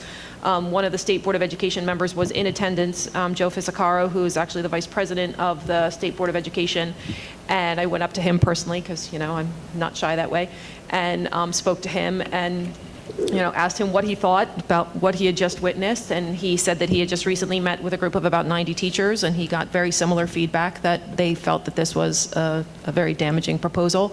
And he said it's now really interesting for me to hear very similar comments from school board members, and he said I'm going to have to think a lot about this and go back and talk to the other state board members. So I thought that was very positive, that this now gives him, the perspective of teachers and school board members to go back to the rest of the board, because the public testimony process that's happening around this does not seem to be working. The people that come and deliver public testimony at the state board, it's an incredibly frustrating process. There's so many people that want to make comments that they take the board, and it would be like if when we did public comment, there were so many people here who wanted to talk to us about what we were doing, they split into different rooms. So all the board members don't even stay, so 30 people will testify to one state board member. And then supposedly the rest of the state board members read your testimony. Yeah, right. But like no one in their right minds thinks that these people who, are going home and reading 90 written testimonies. It's just not happening. So the public input process here is really faltering, and I think it's why measures like this are needed, and why it's important that we're stepping up to do, kind of put ourselves out in front of these kinds of issues, because the state board members just aren't getting the information that they need. So I think this was really helpful to him in helping him decide how to approach this with the rest of the state board. So I was very encouraged to see that. And the next step is, I think on June 1st, there's more public testimony on the graduation requirements, and then that's the last opportunity for public testimony, and then they would probably be voted on either in late August, which many people are encouraging them not to do, to adopt this over the summer when no one is going to be there. Would not look terribly good. But if this was going to be voted on, it's probably going to be voted on late August, early September. So I'll keep everybody updated on that. But I want to thank the whole board for their support in this whole process, and for the resolution, and for allowing me to go to the delegate assembly. I think it was really important and very instructive. And I'll keep everybody posted. Now we're up to 12 boards, and the New Jersey Educational Services Commission. And, based on what I saw, I think we'll be having lots more board resolutions. I've heard from lots of other board members who they're in process or it's going to be on their next agenda, or so I'll keep everybody updated as those continue to roll in. And so I'm sorry, anybody have any questions for me, comments? Just thank you for going. Thank you. Sure. It was fun. I loved your texts that day. It's really exciting to watch that whole process happen and to watch, school board members that are usually kind of like, meh, meh, just kind of going about their business, kind of like get excited about something. So Rob, Middlesex County School Boards. Which I think in many ways, you and I were both there, and in many ways it felt like a recap of your meeting. Wait, are you saying I did the same thing at the county meeting that I did at the? But I think there was quite a few people doing the same thing that you were doing. Yeah. Where we had the delegates' ear, our representatives' ears, and voiced our concerns about park, about the start times, about unfunded mandates. So I think there was quite a few, and surprisingly, or not surprisingly, their responses were very much so on our side, where I think they really are empathetic to our budgetary concerns and to the overall concerns that we have in terms of the best sort of outcome for students. So, but the one thing I did want to ask you, do you remember the date they gave for the next meeting? They said where there's more delegates at? No. So this meeting was each county does like a legislative meeting where they invite legislators to come. So Andrew Zwicker, who's the newly elected assemblyman, he's kind of like South Brunswick, Princeton, heartthrobby, oh my goodness.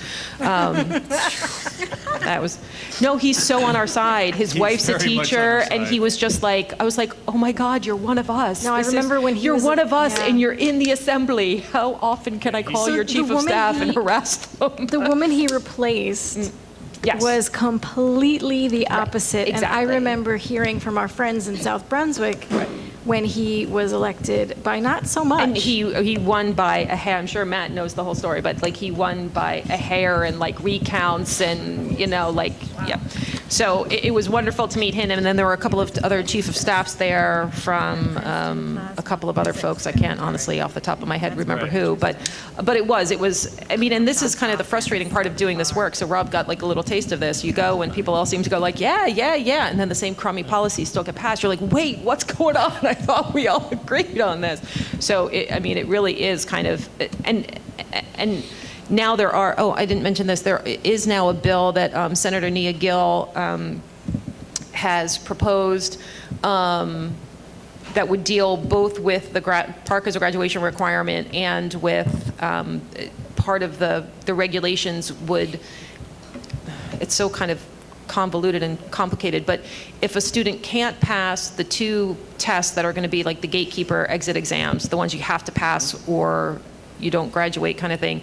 If they don't pass the Park ELA 10 or the Park Algebra 1, they have to take every Park test throughout high school that they're eligible for, or they won't be eligible for the portfolio.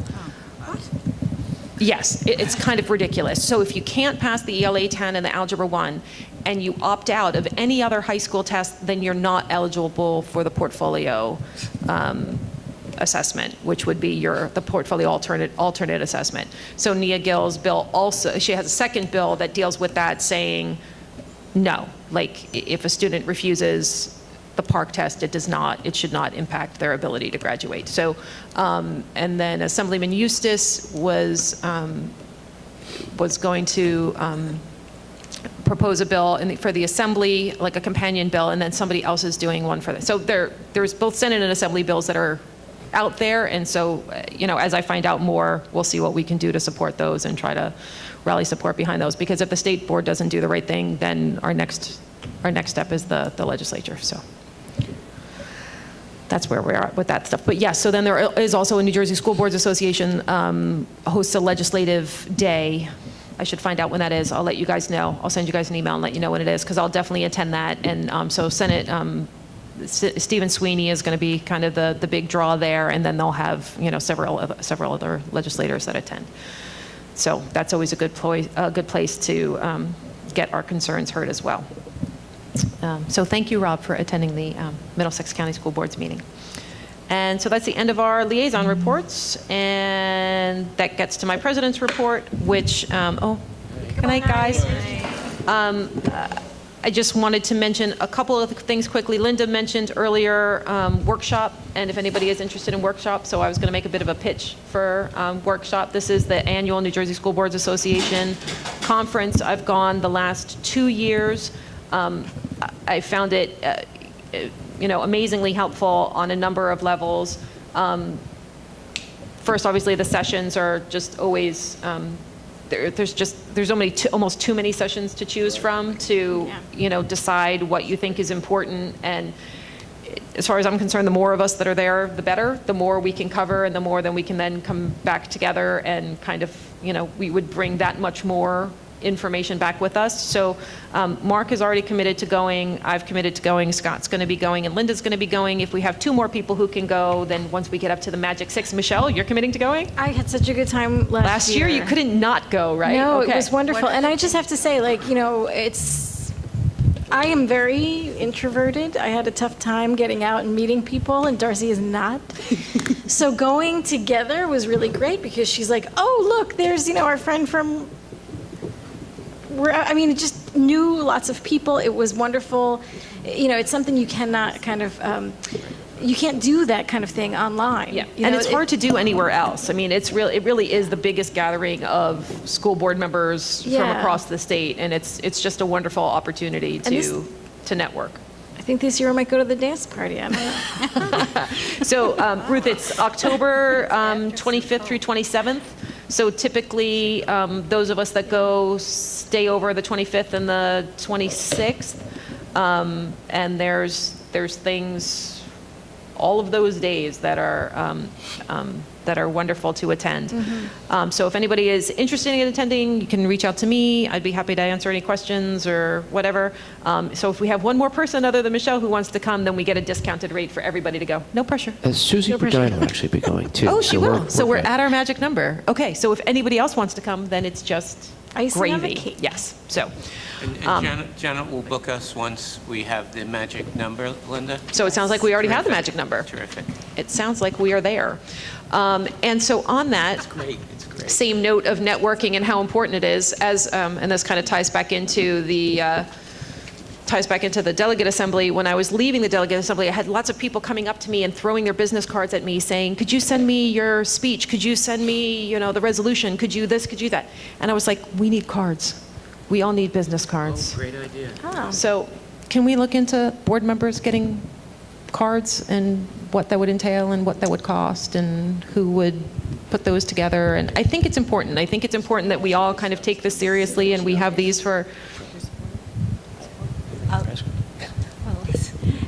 With the superintendent's support, the business office will be happy to order cards. I just need to know exactly the spelling of the name that you want on that card. Okay. Because I don't want to go through another Robert Magaziner or Robert Roslowitz or something like that. So if you just can email me with the spelling or wording of your name as you'd like it to appear on the card, then that we'll take care of it. Okay, wonderful.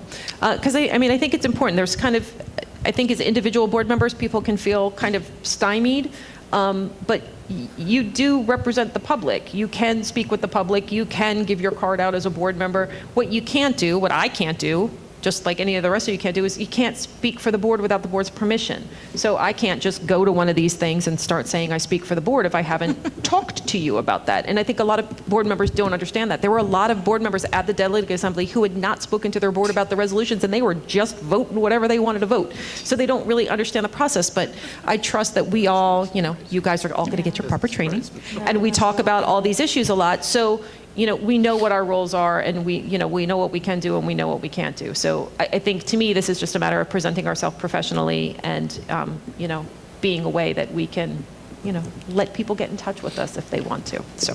And I was just going to add, as far as networking, because I think that the convention was really useful for networking, like, how you were introducing me to so many people, and I had nothing but scraps of paper and a pen to write my name down. I mean, this would be... No, exactly. You kind of end up fumbling. You're like, oh, it'd be great to, and then you don't have a way to. So, yeah, I definitely want us to do that before we I also am very excited for, a bunch of us to go, because last year we ran into a couple different members of different boards who said, yeah, I'm here with my entire board. And Darcy and I looked at each other like, what? Like, that's so cool. And I know it's hard. I mean, it's hard for people to take off work. It's hard with kids. It's hard to juggle all these things. But, if anybody thinks they can do it, please, you are more than welcome to come along. And then the other thing I just wanted to mention to everybody is we're in the middle of the evaluation process. I want to make sure if everybody, remembers to do that within the next, I see lots of cringes. Okay, so we want to make sure we get to that. And, okay, does anybody have any old business they wanted to bring up? We don't have anything on the agenda? No? Okay.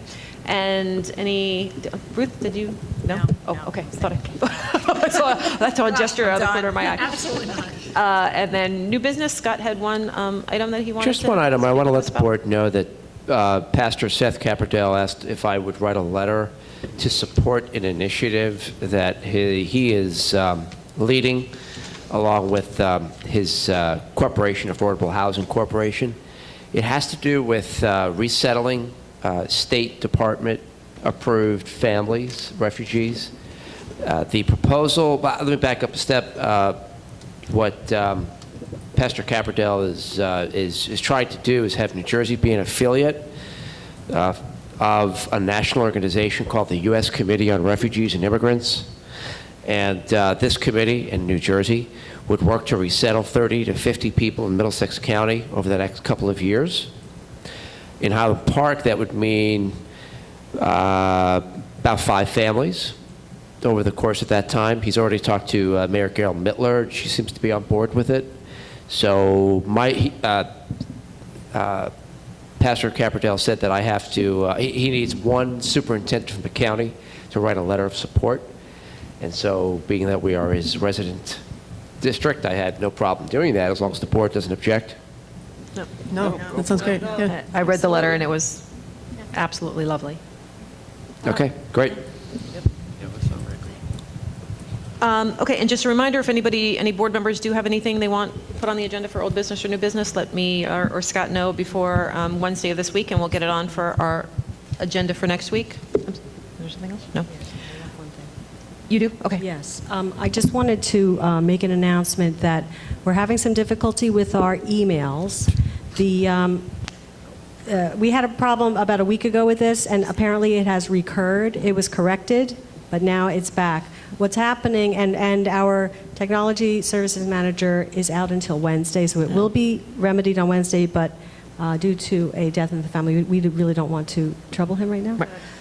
So what's happening is that emails to board@hpschools.net are only being received via internally sent emails. So a staff member can send an email to you, but outside emails are not coming through. And it's apparently some kind of a setting on the Google Gmail administrator setting. And so this will be taken care of, but if everyone can please be patient, I believe on Wednesday this will be fixed. Can we change the email address on the website until then? Like maybe just to mine? Again, the person who would take care of that is out until Wednesday. Chris can't change just the email address? I think. Oh, okay. Okay. No.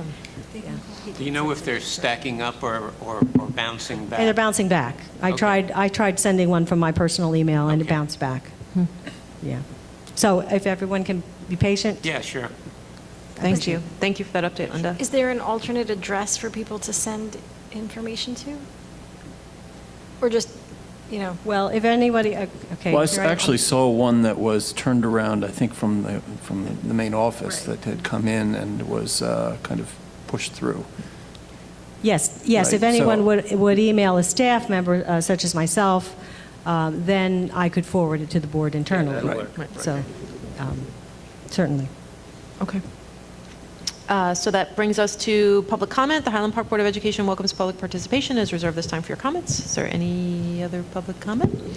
Okay, seeing none, then can we get a motion to adjourn? So moved? Second?